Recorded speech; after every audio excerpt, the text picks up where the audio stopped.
Welcome, welcome to another episode of Road to Recovery with your host, Recovery Lord.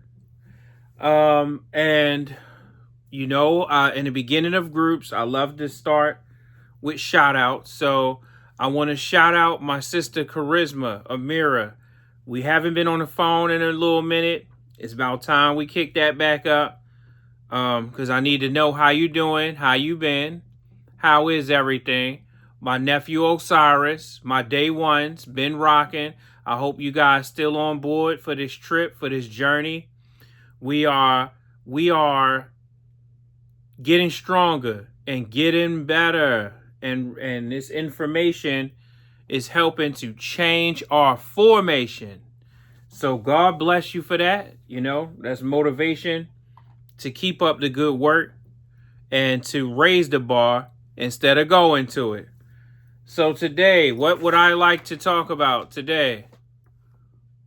5 tips. 5 tips to stay motivated through the hard days. Because we know it's going to be hard days out here. And instead of folding and using hard days as an excuse to fall back on old behaviors, we're going to use hard days to prove to ourselves that we can overcome and achieve, and that a hard day can happen because we talking about life on life terms without us throwing all our effort, all our motivation, and all the things we've been working on away. So 5 tips to stay motivated through the hard days. Drugs and alcohol create significant changes in the structure and function of the brain. That's why no matter how much you want to stop using these substances, it's hard to do.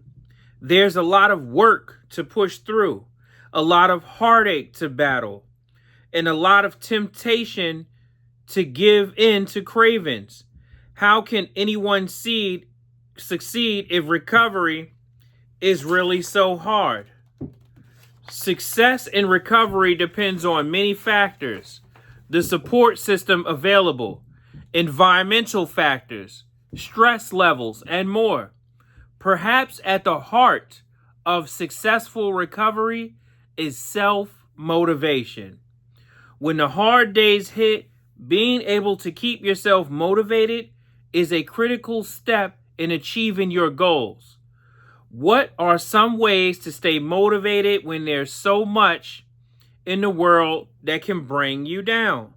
So, it's going to take hard work and effort.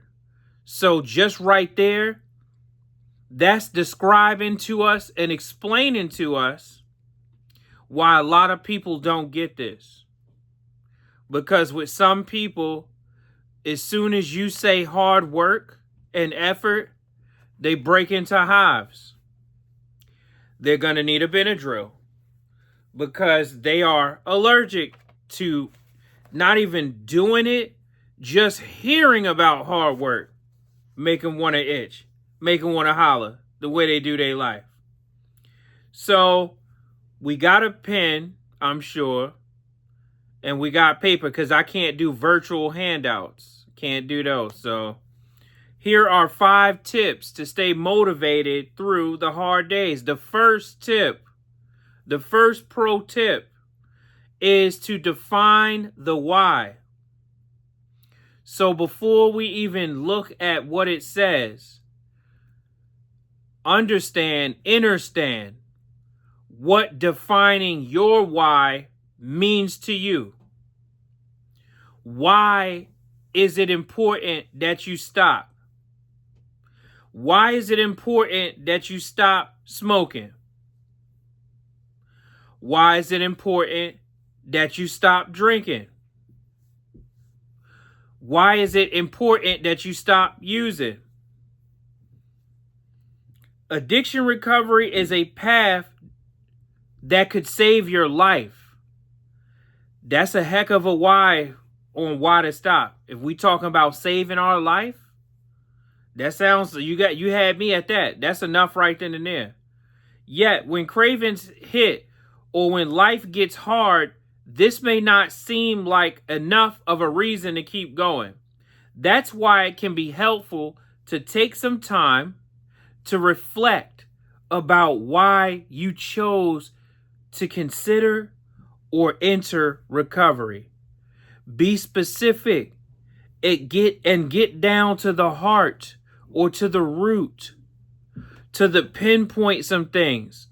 And because we go up and down like this, write some of this down.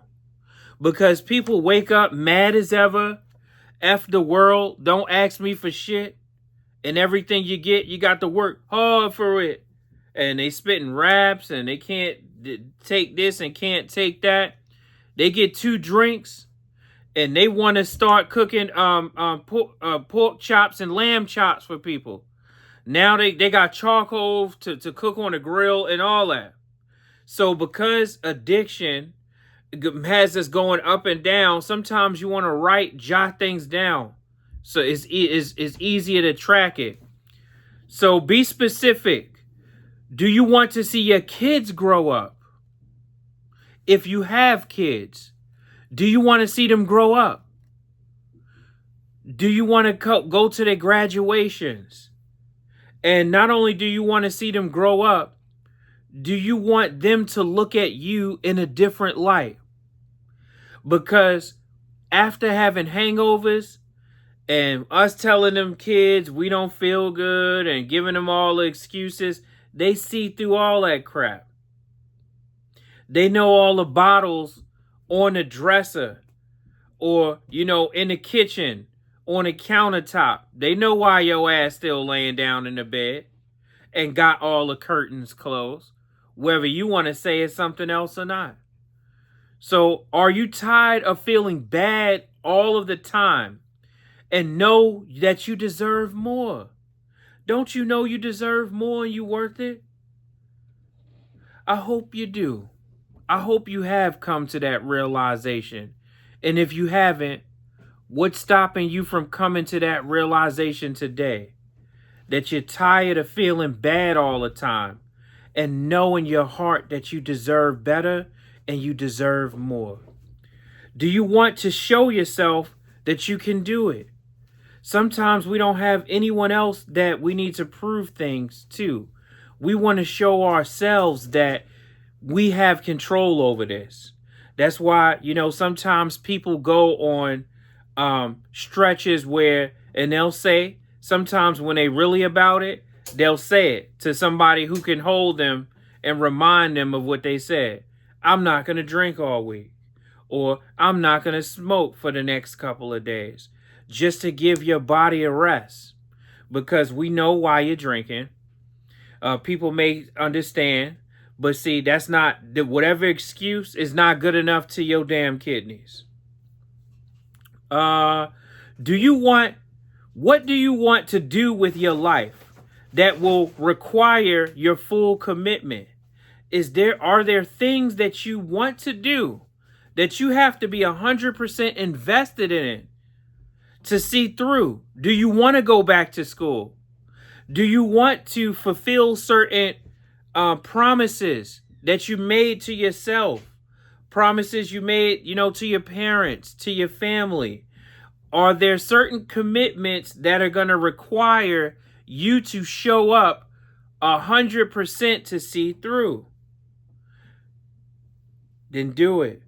Again, let's stop waiting. Stop putting off for tomorrow what it is you can accomplish and do today. Where do you want to be in 5 years? Where do you want to be? And if 5 years is too long, where do you want to be in 5 months? Where do you want to be in the next 5 weeks? Some people, where you going to be in the next 5 hours? I won't say 5 minutes because, you need and deserve this win for yourself. you deserve and you need a win for yourself. By taking the time to write out your recovery motivations and goals, you'll be able to get through the hard days. Do this as often as you need to. It will be interesting to see what stays the same and what changes over time. And any true veteran, any true person that wants different results are going to be willing to change some things up. Period. Not complicated. 2. So number 1 is defining your why. Number 2 is focus on what you are grateful for. Focus on what you are grateful for. It may seem like a hard process to do right now, but when you focus on what you're grateful for instead of what you're overwhelmed with, your heart changes, your mind clears, you feel a sense of relief. This is a skill that you'll use through all the stress you face throughout your life, not just in recovery. Harvard University shares that when you focus on gratitude, you're more likely to be happy. It can help you with overcoming adversity, but it also helps you to build good experience and feel more positive, powerful emotions. Gratitude can help change your altitude. Attitude can dictate and change your altitude. You're going to go as high as that takes you.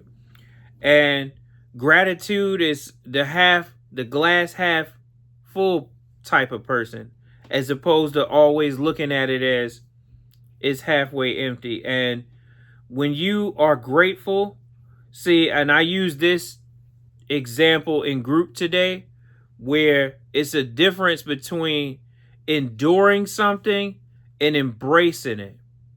See, some people are enduring being a parent.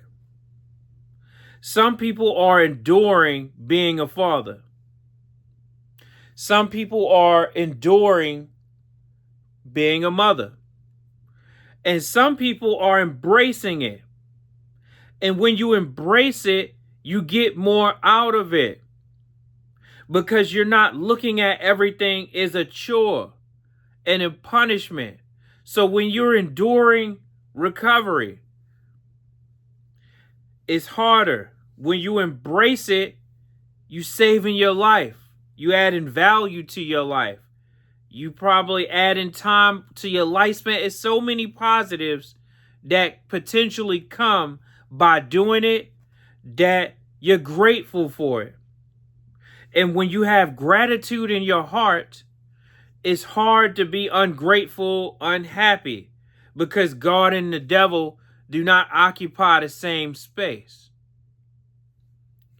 So focusing on what you're grateful for can absolutely help you. And write down what you're grateful for.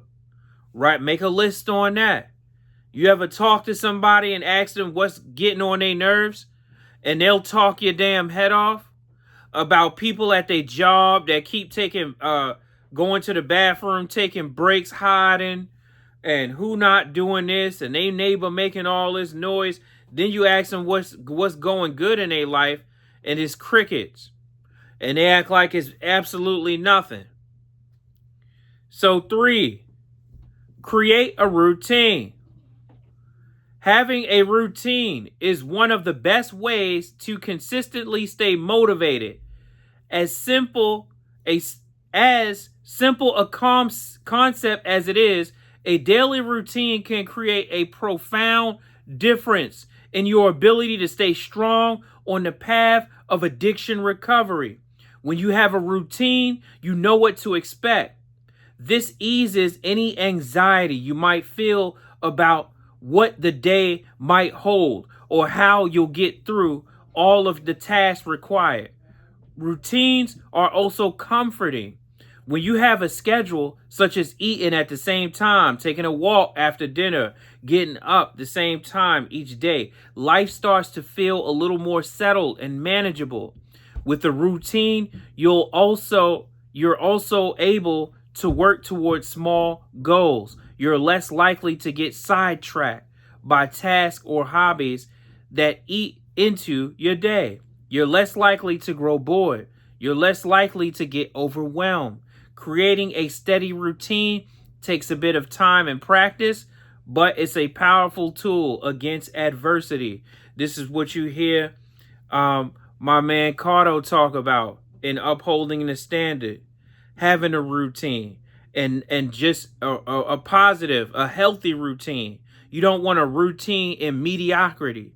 You don't want a routine in leaning on to wit or weaknesses. You don't want a routine on asking 1,000,001 people for help. Those are bullshit routines that we need to get rid of.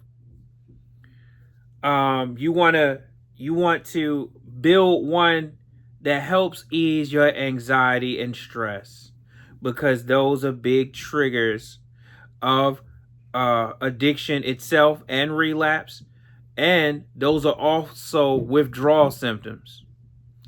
So, number 4, know when to turn to your network. It often feels like staying motivated is something everyone else thinks you should just be able to do without concern or struggle. Yet the reality is that it's downright hard to keep yourself motivated through difficult days. That's why you need to have a support network and know when to reach out for help. Your network should include the following: someone close to you whom you trust fully, 100%. Someone that you look at as a mentor who is willing to answer the phone when you call. A local recovery group you can visit on a frequent or regular basis, especially when times get tough. A friend or two that you can do fun and sober things with. A counselor, a therapist. How do you know when you need support? When you start to feel overwhelmed by life, whether it's work, relationship, emotions, or some other trigger. Call someone. If stress, anxiety, or sadness becomes consistent, turn to your therapist or treatment team for professional guidance. Talk to somebody that you know is going to give you good advice and not just tell you what you want to hear. So don't pick your friends like the average person does these days. And they only deal with people who agree with all their foolishness. The minute somebody goes against that, they hating, they a hater, all this stuff besides, hey, sometimes people shine from constructive criticism. I think now that's affectionately known as bullying. And number 5 is find ways to give back. Find ways to pour into someone else's cup, and not just Hennessy or Jack Daniels. But in giving back and being of service to others, it helps you feel good. And if you feel like you let people down, if you feel like you could do better and be better, what better way to balance that out than by helping someone with a kind word, explaining to somebody, the importance of them getting back on track, reminding people who they used to be. Sometimes we don't got to be better people. We can get back to being the good people we've always been. And because I have so much work going on, I'm studying for this test that I paid $500-$600 for.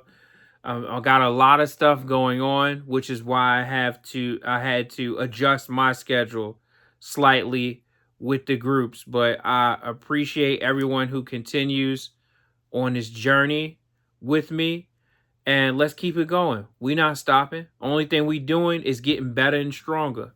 And with that, I'm going to hold my hands together, and I'm going to say things like, God, grant me the serenity to accept the things I cannot change, the courage to change the things that I can, and the wisdom to know the difference. Keep coming back.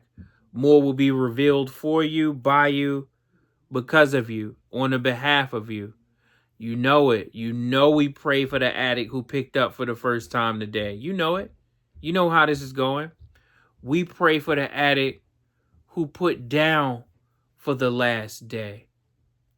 For the last time, excuse me. We pray for the addict who didn't make it out of today. And everyone in between. This recovery journey is life and death. And let's choose life. And then when you choose life, that should be showing and be reflective in your decisions and in your actions. And with that, please leave me a comment. Please like this video. Share it. I'm in the mood to get more subscribers. So get me some subscriptions. Whatever y'all gotta do, figure it out. But I've been on 63 for a little too long. I want to end this week with like 70 or something like that. So get me more subscribers or I'm going to end up going off, okay? So you're right. I'm not going to do all that. But just, I'm asking nicely. So if we can, let's just get that done for me. Do it for your country. Since I got the joint on. I've been saying all day that I look like Whoopi Goldberg's kids when they came back from Africa and Mr. gave her the money he was hiding under the floorboards. And they came back to St. Louis or wherever they was at. And, you know what I mean? They had the kente cloth on. So God bless y'all. I love this. I love the feedback that I've gotten. And I love the impact that I feel this is having. Let's continue going.